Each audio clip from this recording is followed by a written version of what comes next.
Welcome to the Can Innovate podcast, where we highlight Canadian innovators who are changing the game. I'm Sapna Malhotra, your proud Canadian host. Since our launch 2 weeks ago, we managed to hit number 34 on the top business marketing podcast. I'm really beyond excited, and I cannot say thank you to all of you that left all those rankings and reviews. Please keep them coming. I also want to give a shout out to those that left a rating and review. They are brilliant beyond belief. We have one from International Parent. Great new voice for the Canada innovators. As an avid podcast listener and a radio host, I enjoy this podcast because of its pace and great insights into entrepreneurship and the digital world. It's so nice to have a voice for Canada in innovation, eh? Thanks, International Parent. We also have one by Chelby With It, which says, thank you, merci. Sapna, thank you so much for your energy and passion in promoting and celebrating Canadian innovation. Our time is now, and we need to make sure that we know what is happening in our own backyard and around the world with amazing Canadians that are changing it. So thank you so much. I will be definitely sending you those coffees. So keep them coming. We are at the mercy of the Apple gurus who are ranking things. So we definitely need your support. And when you leave a review, send me a screenshot and I'll send you a coffee from Coffees on Me. Now, today on episode 4, we are featuring Michael Wickware, the Planswell CMO. He'll be sharing about how we can make our money work for us and save on the hidden banking charges. I mean, who doesn't need more money? He also shares early testing techniques that they've used, how naive optimism has value, and how he's been channeling Kevin O'Leary. Planswell, the real money plant. We are very lucky to have Michael Wickware with us today. He is the Chief Marketing Officer of Planswell. Michael actually started his career as a financial advisor in the 1990s. Then in 2001, he founded a marketing advertising agency, which had a huge hand in building some of the big top North American brands in banking, investing, and insurance. In 2016, he sold that agency to co-found Planswell, which he simply describes as the best financial planning company in the world. We are really lucky to have you, Michael, and really excited to learn from you. Did we miss anything in that intro? That was a nice summary, Sapna. Thank you, and thank you for having me.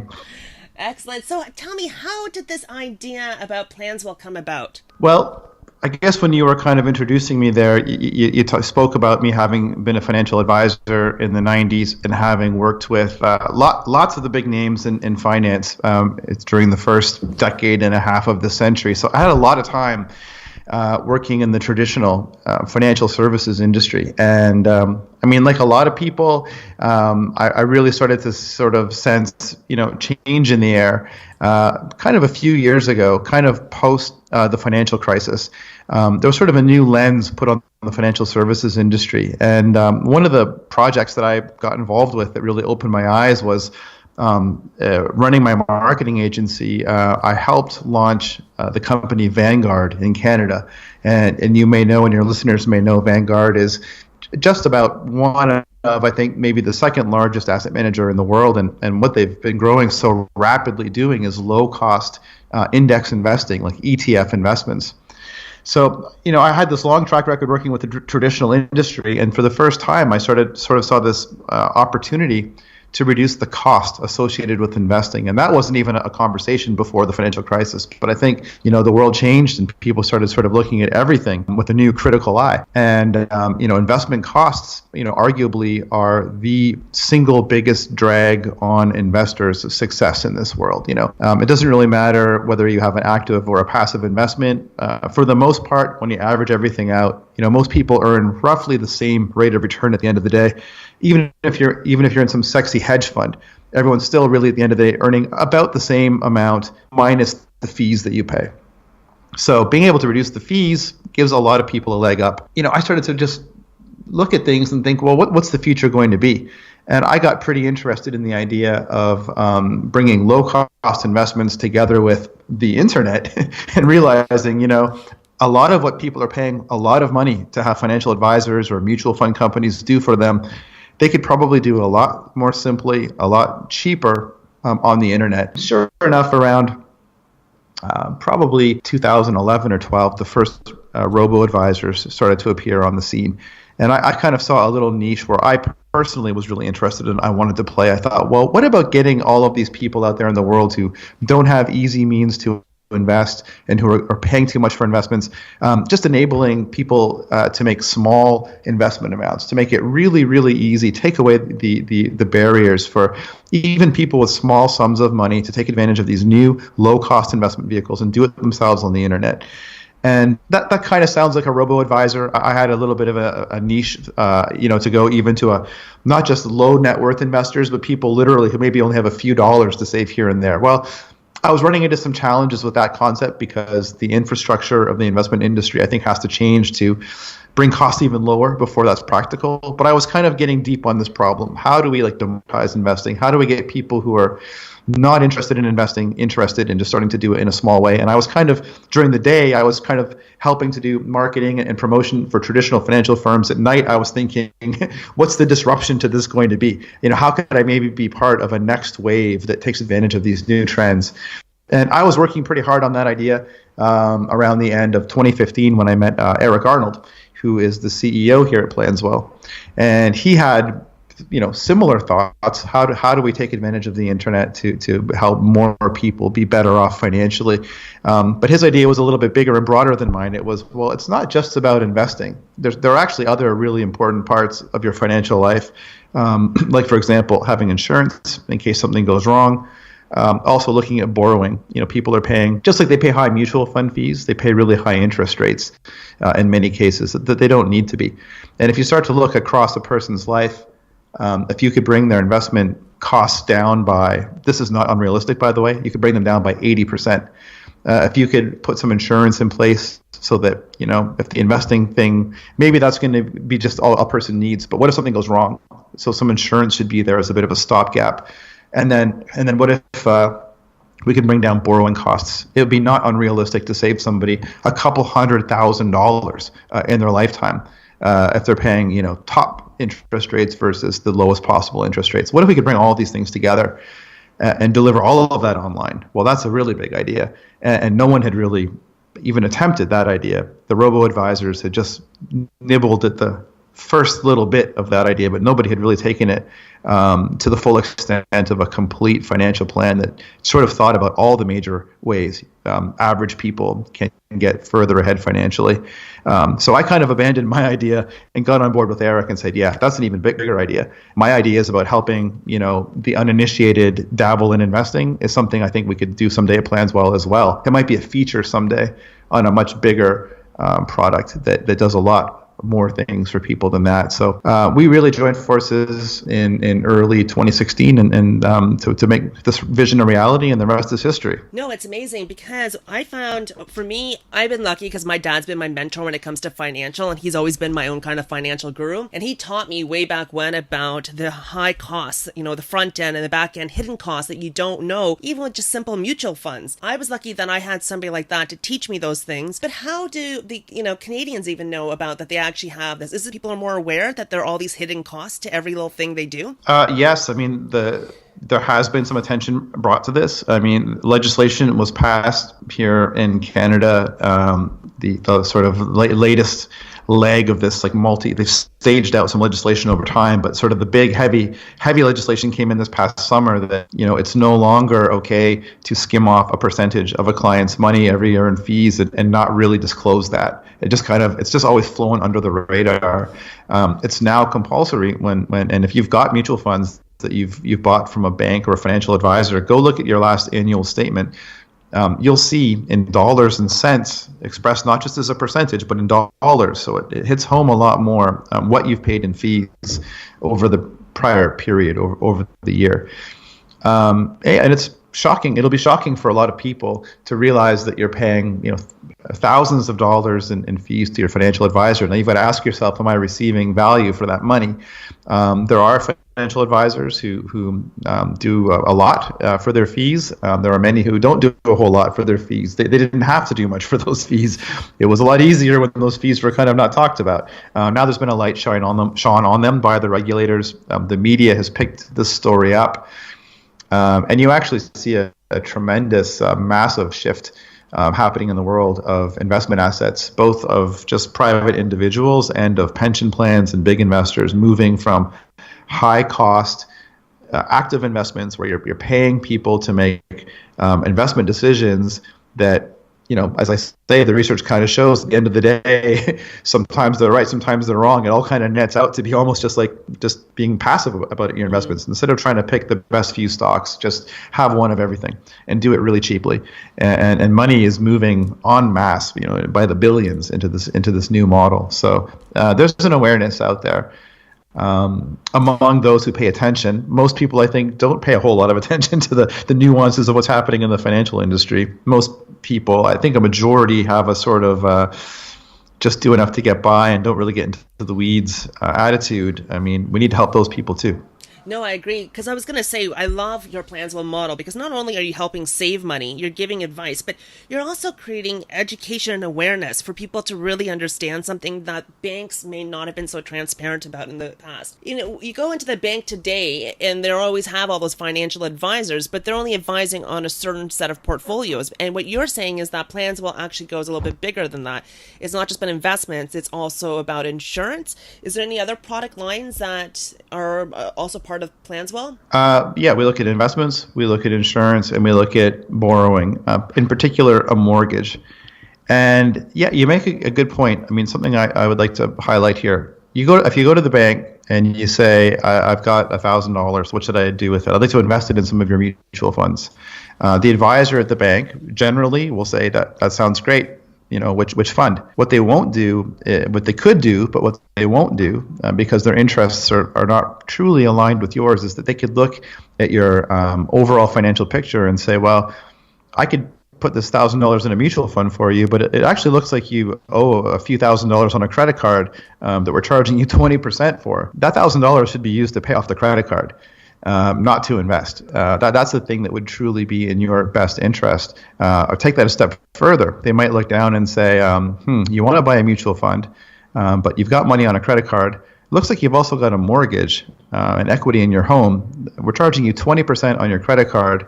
It looks like we're charging you, let's say, 3% on the mortgage. This doesn't make sense. Mm-hmm. You should be using the mortgage to get rid of the credit card. And then when that's done, maybe we can talk about investing. I mean, there's almost always a mathematically correct answer to the question of what should I do with this sum of money that I have. Most advisors, most banks, most people who might give you advice on that are going to be biased by what they sell, by what's more lucrative for them to sell, maybe by what you said it is that you want, when there is a right answer, which is generally a mathematical answer. And so, the single biggest thing, although this sounds like a kind of a grand statement, the big difference between what we're doing at Planswell and what these other outlets are doing, it's not just that we've got more products or better products to choose from. More importantly, it's that we do what's in your best interest. We'll figure out the best use of that $1,000 that will, accrue the most value to you when you need it. Let's say at retirement.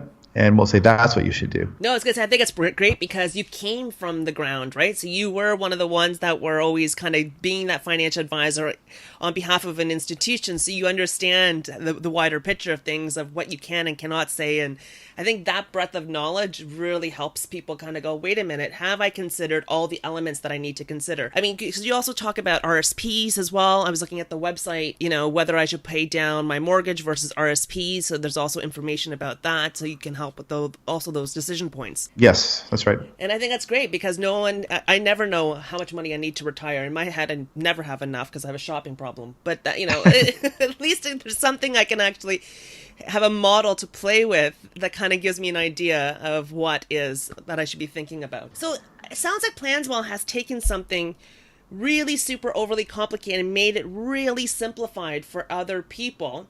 How did you guys get this idea off the ground? It can't be that easy.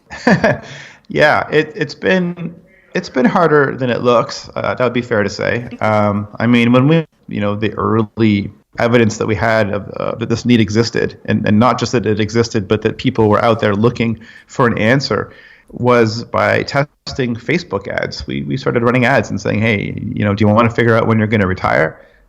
And by clicks and responses, apparently thousands and thousands of Canadians do want to know the answer to that. So it's kind of like we first validated that this is a question mark. to which people want the answer. In the very earliest days, before my co-founder, one of my co-founders, Eric, the CEO, and I even met, he was shopping this idea around to a few people who said, "You can't start a bank. What are you going to do? Start a bank? Like, this is not an option. Like, sure, you've identified a problem, but you can't really solve it." But things started to change quickly. I mean, Robo advisors, I'm thankful for them. They're only solving a little small part of the problem for people, but they've done a lot of the groundwork to build an awareness that, yeah, you actually can go and deal with a newer generation of companies that are internet-based and get financial services. There are alternatives. You don't have to be a bank to be a credible provider. So, the wind started to change a bit, and some of these companies started to get some traction. So it started to become possible for us to go out and pitch our story to some investors to get that initial capital and say, we need to build a software that can answer these questions. It doesn't exist. There's nothing that makes it easy for anybody, like our software does, to spend like 3 minutes inputting numbers that you'd have just sort of off the top of your head, like what do you earn and how much is in your various accounts and what's your house worth and how much do you owe on it, and just real top of the head type questions. And like literally in 3 minutes, get an answer that is a whole financial plan that tells you what you need to do each month to balance all of these variables in your life. And at the end, know pretty much the date you can retire and how much income you'll have. So to build this was not easy. It took a number of engineers, about a dozen engineers, about a year, and a couple $1 million of investment capital to take these principles of financial planning and codify them into a piece of software that's easy to use. So that part ended up being harder than it looked. It really did. Part of what was challenging is that when you go to sit with a human advisor, one moment wherein their human intellect really is valuable is, a lot of times when you first make a plan, you're going to find out that you're not doing everything quite right. You're going to find out that you probably want to modify a few things. Often that would be, well, okay, I wanted to retire at 55. That was ambitious. Maybe 60 is a little more realistic. Maybe I need to think about saving a little bit more. Or maybe, and this is very common, I should think seriously about continuing to work a little bit, at least in retirement, like maybe part-time, or maybe if you've got a marketable. So is Planswell then a robo-advisor, or it's got both pieces of a human connection as well? Yeah, so let me define the terms a little bit here. So, I mean, the software creates a plan. Many times, almost everybody who has come to work with us benefits from also talking to a person. We have people here that we call plan pros. These are people who understand the software really well and are trained at speaking to people and making the sorts of adjustments that people need to make. Like a common one would be the plan is recommending a certain amount of life insurance, and many people have some life insurance as part of their workplace benefits. So they want to talk to us about it and say, well, I have some benefits at work, so we'll look at that and we'll adjust the plan. So yes, there is a human component. The recommendations do all emanate from this incredibly powerful software. We've got a patent pending and for North America on the software. But there is still a human interface. The line I want to draw between us and a robo-advisor is this. A robo-advisor, the way that term is currently used, is a place that you can go and make investments online. They don't necessarily understand your goals. They won't tell you how much to invest. They won't tell you whether actually you shouldn't be investing because it looks like you've got debts you should take care of first. So it's just an investment service, like an investment tool you could use. That's a robo-advisor. We're a different beast. I would call us a financial planning company. We're all about creating a plan, and it may be that your plan dictates that you should not even invest at this moment, let's say until you pay some debts off. Or it may say, well, we're going to refinance, look at your debts. We think we can refinance them, and we think we can find you an extra $300 a month that you're currently wasting. Let's get that done. And then once you've got that $300 a month, let's talk about investing it somewhere. So it's a heck of a lot more comprehensive, and it's always linking back to your goals. We know exactly where every dollar should go because we know that we're driving towards, to pick a hypothetical example, Sapna, you're going to retire at age 61 with $80,000 a year of after-tax income, for example. That's what your plan might tell you. Every decision we make from then on will be towards making that come true.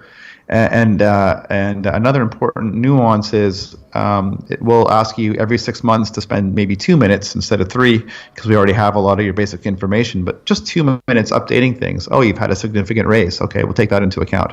Oh, you've had a child. Well, we'll add an education savings component. We'll constantly update the plan. And the principle is really this. If you go to a traditional, even if you go to the bank branch, they might draw up some type of financial plan for you. And it may project out what's supposed to happen over the next 5, 10, 20, 30 years. You know how much life can change in 1 year, never mind 10 years or 20 years. So the problem with that sort of plan is it's probably going to be pretty far off target, 20 years out from now. By making the planning process a few minutes twice a year and always adjusting. So if you're a little bit off track, no problem. We course correct every 6 months. That gives you a virtual guarantee that at age 61, you're going to be where you thought you were going to be, because you've been making little micro adjustments the whole way.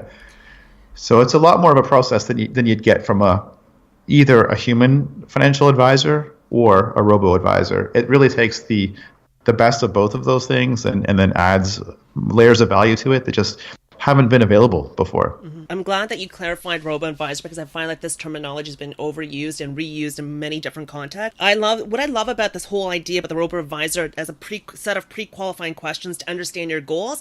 It allows me to be, one, anonymous. I can hide behind my computer, but two, to see if my goals are really super far stretched or even not, or realistic. And it allows me to kind of also do my own research to kind of understand that. And the fact that you have these plan pros, like these human advisors, it also kind of really provides that human touch that I could just bounce off and have that sanity check. I think it's really a lovely model. Thank you. Thank you.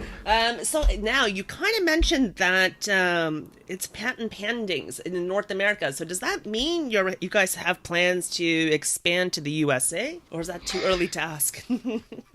No, it's not too early at all. We really, really do. We are interested in being a global business, and financial planning is a global need. It is, and I think I've learned through operating this business how much financial planning is kind of a luxury. I mean, you do need some discretionary money every month, pretty much, to have a financial plan. So if you're kind of falling below that threshold, it's tough.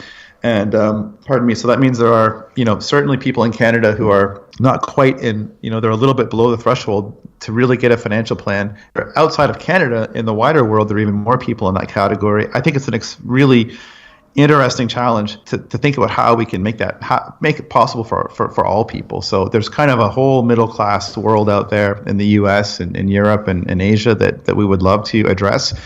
And then there's even a sub-middle class world where the financial industry infrastructure is a lot different than it is here, or even non-existent in ways. And I think that part of what gets us excited, thinking about our grand vision is how to try to tackle that, and how to bring greater financial security to just as many people as we can. Know that it's in our plans to be entering the U.S. market in 2018. So it's not a long-term goal. It's a fairly near-term goal. Wow, 2018, only a couple more months to go. Yeah. Later in the year. They'll put a caveat on it. Probably later in the year. But that's the ambition, for sure.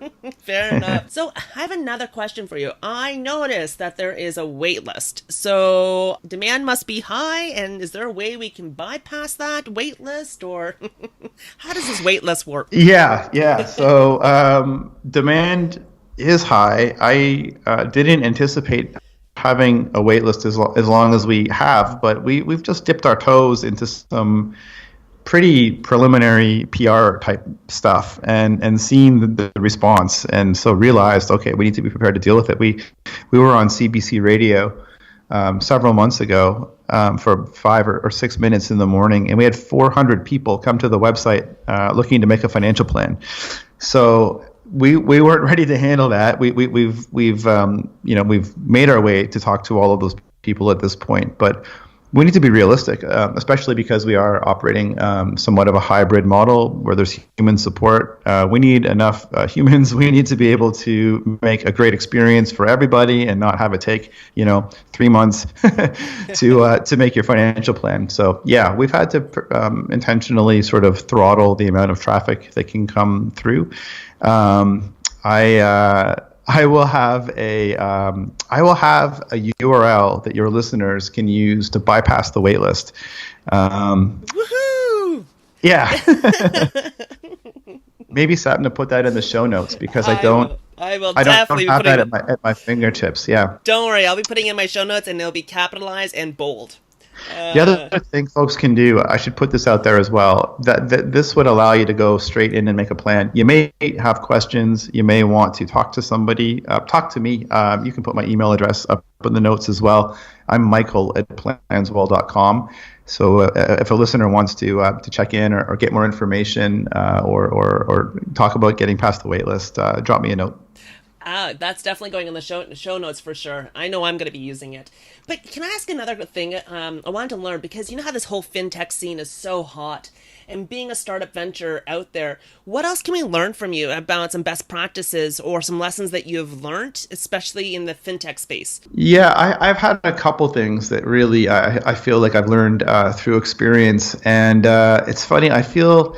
I had an experience where I had a guy with a startup idea. I had coffee with him a little while ago, and I thought to myself, I kind of felt like, well, I've been doing this for a little while now. I've learned some things, and I listened to his idea, and I heard the approach he was taking, and I thought, I feel almost right now, for the first time in my life, qualified to you ever seen Kevin O'Leary from Shark Tank? I felt like telling this guy, you should take your idea out and kill it. This is probably based on my experience. I don't think this is going to work.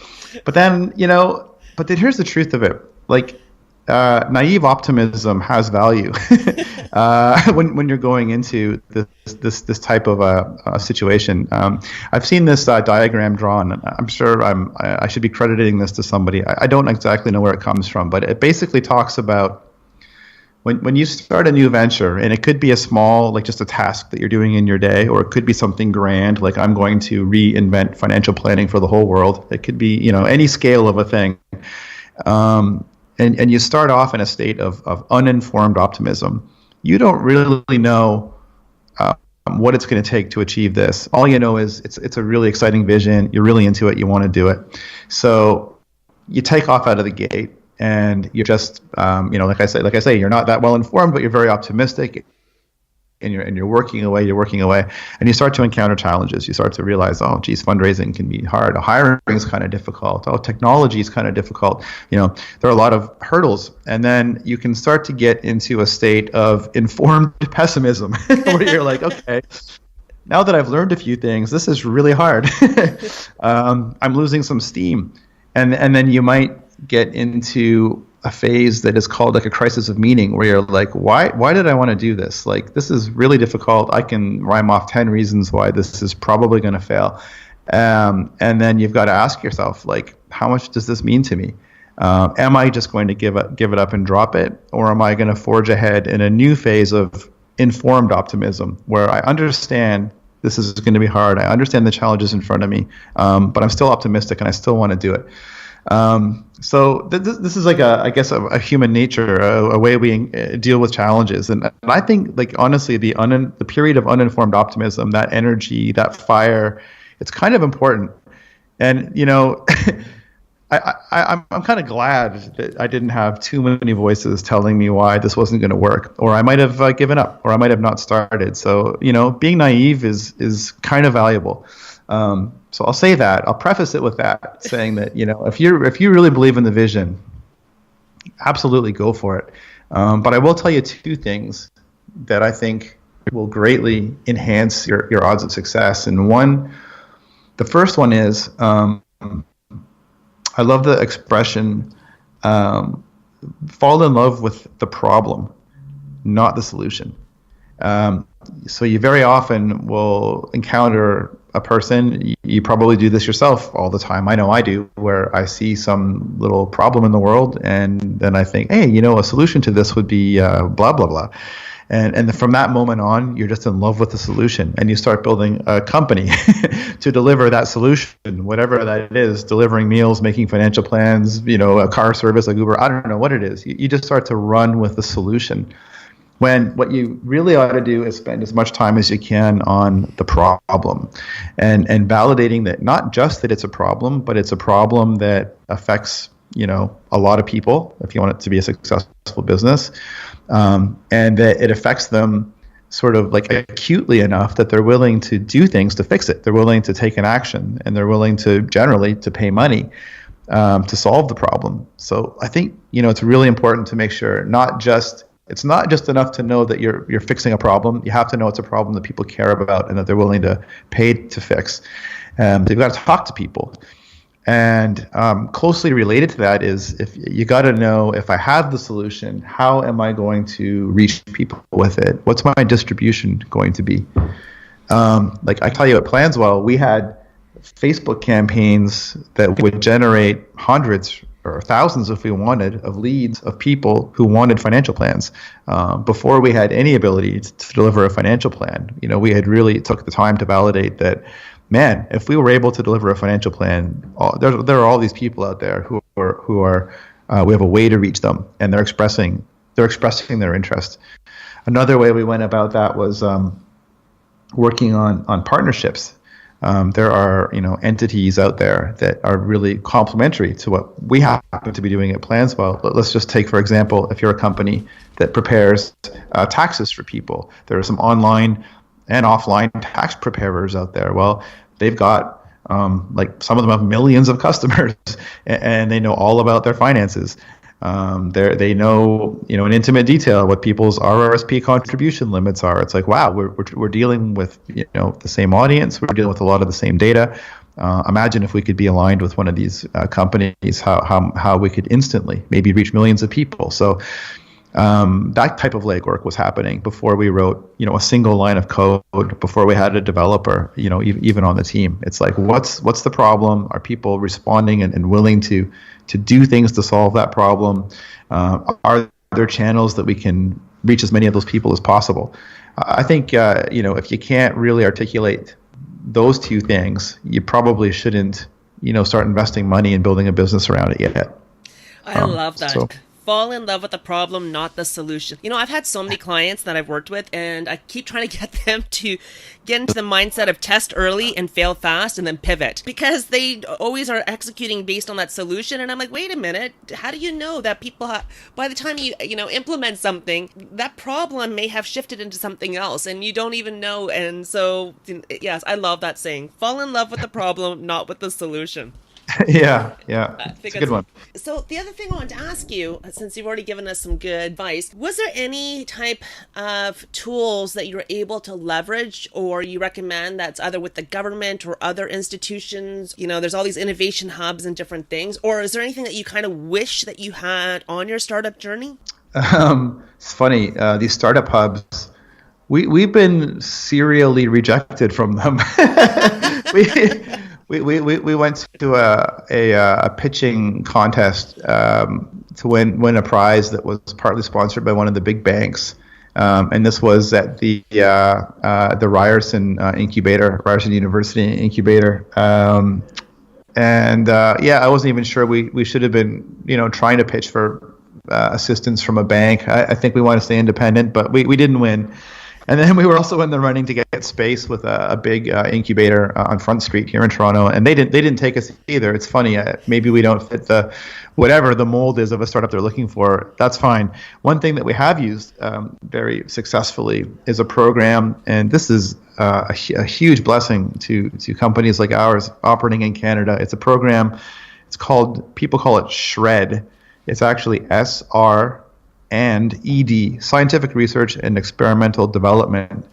It's like a tax program. It's federal, and it reimburses, I think, when all the dust clears after you do your tax return and everything else, you get back nearly half, maybe 40% of the salaries, full-time salaries you've spent on work that would be considered basically R&D, something experimental. So in our case, we're trying to build an algorithm that can do all kinds of financial and tax calculations that haven't been done before. As long as we document sort of what that work looks like, and I'm talking like you can take pictures of whiteboards, you can have journals where you just note the meetings that have taken place, just kind of keep a sort of a journal of the work you're doing. And then there are consultants that can help you file the application where you can get back, like I say, nearly half of the money you spent on salaries. So that's incredibly generous. I've heard anecdotally, at least, that there's no spending cap on that line item for the feds. Like, they are very serious about investing in R&D experimental work in Canada. So that's an incredible program. It doesn't give you grant money up front. You do need to come up with the money and spend it, but you can get it reimbursed. So that's amazing. That's a really great insight. I wouldn't have not heard that yet. That's really great that I think everyone can probably leverage. And you know what? You may not have fit their mold for a startup, but you definitely fit my mold for innovation. So it's a win for us. Thank you. I gotta tell you, the one thing I wish we had more of, and I shouldn't say wish, because I mean, it's just a matter of time. I think it's just a sign of like where we are in our maturity in Toronto. But when you look at, Silicon Valley, very obviously what you have is a whole bunch of people that have built great companies already and had big, massive exits, and now they have capital and mentorship to offer other entrepreneurs. And we just don't have as many cases of that in Toronto. Well, we've chatted about that around here in the team. It's like, who's our equivalent of the PayPal mafia, or who do we have here in Toronto that has the kind of depth of resources that they could really be funding companies and mentoring companies. So we don't have as many people like that here that we can turn to in our ecosystem. I think it's exciting to get more of them. I'd like to be one of them, somebody who's done something great and then can turn around and reinvest, both knowledge and money into the next round of entrepreneurs. So I think that's going to get better and better. But right now, there aren't too many people you can call on in Toronto who have already been there and done that. So. Wow. Michael, I think you are really inspirational, and you're definitely on the journey for that. I just took about 5 pages of notes, especially the uninformed optimism all the way to informed. And I just thought, wow, this is really something I can benefit even in my own, launching this podcast and everything else. So I think you're definitely one of those mentors that should definitely be out there. That's for sure. So let us get to know you a little bit better. Do you have any other kind of key business philosophies that help you kind of stay focused? Yeah, staying focused on the problem is great. You kind of said it about testing. That's something that we're trying to do more of here. It's harder to do than it looks, and I haven't completely figured out what makes it difficult. I guess a lot of times in a workplace, you're focused on having to at least get V1 of everything done. And it seems like a luxury to make a V2 and a V3 and test them and see how, you know what I mean? Mm-hmm. How they perform. But we're doing more of that here, and I would like to do more of it. And then this may sound silly, but I try to tie what we're doing back to the people that we're doing it for in a practical way. So, you're talking about money and finance, financial planning. At best, the topic for many people is kind of boring. It's also kind of confusing. It doesn't feel that great. So I often ask myself when we're doing something, would my mom use this? Like, would my mom understand this? Would some person who's kind of not, uninitiated about personal finance, not that interested in it, but fairly recently retired, and this is all very relevant to her, would she take something useful away from this? And I actually kind of cycle through other people that I know too. Would my friend who works in the automotive industry, like, could I see him? Would this resonating with him? Like, yeah. So I don't know. It's kind of the reality check, so they don't get too far into your own, up your own butt, as they say, and that you're always remembering the people that you're building things for and who need to get the benefit out of it, or it's not working. So no, I think that's a great test and use case, right? It's the mom test, and I think that's really important, because then you have the personas in mind and you kind of understand from their perspective a bit more. I think that's a great type of philosophy and trick to kind of utilize. So do you actually have a productivity tool that you use? Anything? I mean, I've gone back to old school. I've gone back to pen and paper just this week because one, I miss my handwriting, and two, I like to draw because I don't know what that should look like. Is there something that you utilize? The biggest change, I would say, that over the past year, I have almost got myself exclusively into Slack and out of email. I don't know if you've ever used Slack before in a team environment. My agency ran on email, and contrasting that with a message service like Slack in particular, it's really, really, really nice. It saves a ton of time. It just takes a ton of noise out of teamwork. It's great. It can be a huge time waster, I suppose, too, if you are of the persuasion to try to be the best meme finder and poster, which you can use it for good or for evil, I suppose. But for the most part, I find it is so much more efficient than email. I highly recommend Slack. My friend Dragmere will be very happy to hear you say that because he's a huge fan. He's been trying to get everyone onto Slack. That's yeah. Now, what about a favorite business book or podcast that you recommend, or something that you're currently listening to? Besides this one, of course. Actually, I think I noticed you mentioned somewhere that you enjoy Tim Ferriss. Yeah. I enjoy Tim Ferriss's podcast a lot. I think maybe the reason it comes to mind is because a songwriter I admire once said that originality is highly overrated. And I've been kind of borrowing an idea from Tim Ferriss. I like to here at Planswell because we are a company of people, of human beings, and we want that to be understood. We don't want to come off as a robot. I produce videos here every week or two where we profile somebody from the team, where we get to meet them and talk to them. And the thing Tim Ferriss does in his interviews that I love is, for those who don't know, I mean, a lot of the gist of his podcast is breaking down, dissecting human performance. So having top performers, whether it's athletes, entrepreneurs, just people at the top of their game, and trying to understand how they do what they do, right down to their morning routines and their diets, and just in detail how they do what they do. And so when I do these little profiles of team members at Planswell, I used to focus a lot asking them about their work and their job, which is totally cool and obviously relevant. But I've kind of taken the Tim Ferriss approach in the last couple and tried to dig a little deeper into the person and really their quirks and their more personal life hacks. And it's way more interesting. It's actually it's not about financial planning necessarily anymore, but it's a lot more interesting. And you kind of get this level of insight into a person where it's just cool. We did one a couple weeks ago with a data scientist here at Planswell, and I got him talking about his morning routine, which happens to involve some slightly odd behaviors that help him just be energized and clear-headed. It's this is cool stuff that people can use. It lets them relate to us as humans, and you still come away knowing that we've got a really cool data scientist here who's helping to make sure our financial plans are the absolute best in the world. And it's neat. So I like Tim Ferriss's approach to, digging into people. It's really interesting. And I've discovered I enjoy doing it to other people myself. I love that. So speaking of routines, do you have a personal habit that helps you stay productive? I did. I made a change to my routine recently. Ooh. That I really enjoy, and I could try to advocate for people to give this a try. If you like to exercise, a lot of people seem to exercise regularly. It's a good thing. I, like many people, used to do it in the evening after work.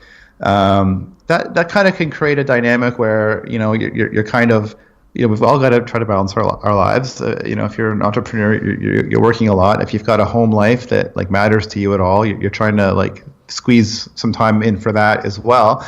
So kind of at the end of the workday, it's are you going to go to the gym, or is it already getting kind of ridiculously late? Should you better go home, have dinner, maybe see your significant other?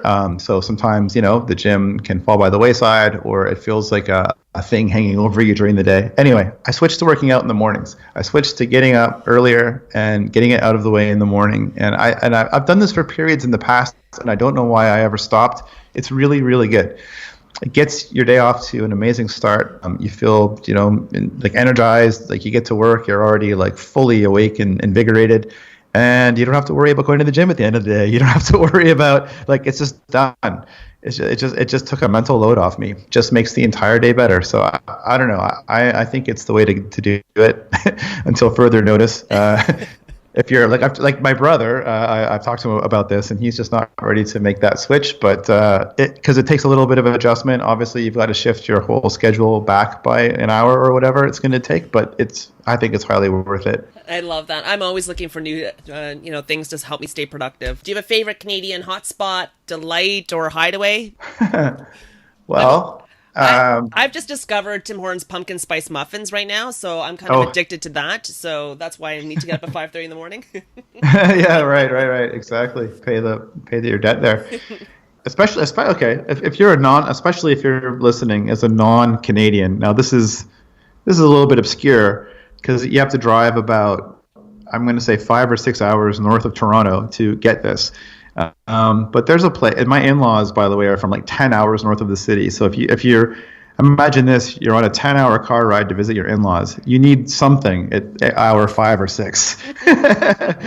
Throw me a bone here. Absolutely. There's a place called, I think the town, I don't know if the town is called Thornlow, but there's a cheese place called Thornlow Cheese. Now, what makes this, and they've been doing this for like generations, and I imagine that maybe they have all different kinds of cheese, but the thing that I go there for are cheese curds. So if you're not a Canadian and you don't know what cheese curds are, it's like little pieces of cheese that have this texture that makes them kind of like squeaky, kind of rubbery, kind of squeaky. They're used in the Canadian dish called poutine. So imagine squeaky little cheese bits and gravy on French fries. This is one of the best things you can possibly eat, and they make these cheese curds at the Thornlow Cheese Factory. Look them up online. I'm pretty sure you can order online.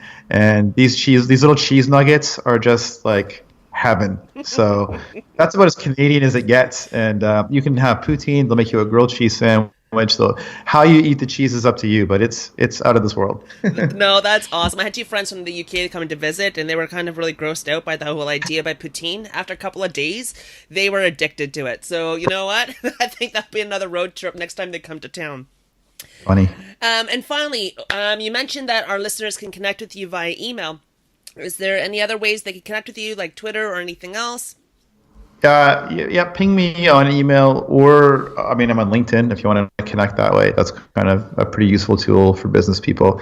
You know what? I can actually let you know the URL that listeners can use to bypass the wait list and make a free financial plan in 3 minutes. And this is what it is. It's so simple. It's planswell.com/go. Go. Nice. I love it. Well, this has been an absolute pleasure. I really look forward to, hopefully we'll be able to catch a drink or beer or coffee soon. And this is really insightful. So thank you again for doing this. Oh, my pleasure. Thanks for having me, Sapna. Cheers. Thank you again for listening. I recognize that time is valuable and a precious commodity. As the temperatures begin to fall, we need something to warm us up. So next week, we'll be chatting with Benjamin Walters from the Feedback app, who has a win-win-win story that will melt all of our hearts. And again, don't forget to hit subscribe. Please leave a review and nominate a Canadian innovator. And send me a screenshot of your review so I can send you a copy. And remember, this is our podcast, and I look forward to chatting with you next week. Cheers.